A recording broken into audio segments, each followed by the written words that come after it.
Backdoor राब्ते हैं नहीं है। देखिए इमरान खान साहब ने तो कहा है कि हमारे कोई राब्ते उन्होंने तो एडमिट किया है इस बात को, लेकिन दो डिफरेंट स्टेटमेंट भी दी हैं उन्होंने। गुज़िश्ता दिनों उन्होंने स्टेटमेंट दी कि एस्टैब्लिशमेंट लगता है ऐसा है कि मार्च अप्रैल में इंतखाबात चाहती है। फिर कल उनकी सहाफ़ियों से मुलाकात हुई, उसमें उन्होंने कहा कि मुझे नहीं लगता कि इतनी जल्दी इंतखाबात होंगे, ये टेक्नोक्रेटिक सेटअप का शोशा छोड़ा जा रहा है। तो ये देखिए कंफ्यूजन देखिए हमारे या फिर क्लैरिटी नहीं है। हमारी सफ़ों में तो कोई कंफ्यूजन नहीं है। इमरान खान की सोच वाज़ेह है कि मैं आईन के दायरे के अंदर रहकर अपनी जदोजहद को आगे बढ़ाऊंगा। पाकिस्तान की अवाम फैसला करेंगे कि इस मुल्क का लीडर कौन होगा, इस मुल्क का वजीर आजम कौन होगा, और इमरान खान की मकबूलियत को रोकने के लिए कितने दरवाजे, कितनी आईन शिकनी होगी, कितने कानून तोड़े जाएंगे, कितने लोगों को बरहना किया जाएगा, कितने लोगों की जबान को बंद किया जाएगा, कितने लोगों के ऊपर तशद्दुद किया जाएगा।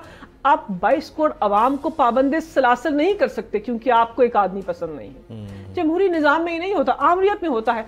आप लिख दीजिए इस्लामी जमहूरिया पाकिस्तान आमरियत है, कीजिए जो करना है, आइन शिकनी कीजिए, वो हो नहीं सकता। आइन तोड़िए। अच्छा अब जरा दस्तूर को सस्पेंड कीजिए, फिर कीजिए। आप के साथ मेरा जो शो है ये इस साल का आखिरी शो होगा आपके साथ, क्योंकि कल तो वैसे लास्ट डे होगा मेरे इस वीक का। नहीं, मेरी भी खुशकिस्मती है, you are on my show.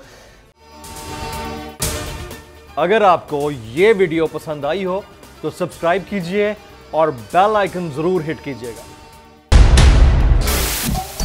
सबसे बड़े चैनल बोल न्यूज के एंकर मखदूम शहाबुद्दीन के प्रोग्राम अब बात होगी ने रेटिंग के तमाम रिकॉर्ड्स तोड़ दिए। मैं हूं मखदूम शहाबुद्दीन और आप देख रहे हैं अब बात होगी। 46% नाजरीन ने बोल न्यूज को देखा, सोशल मीडिया पर भी सबने ज्यादा देखा।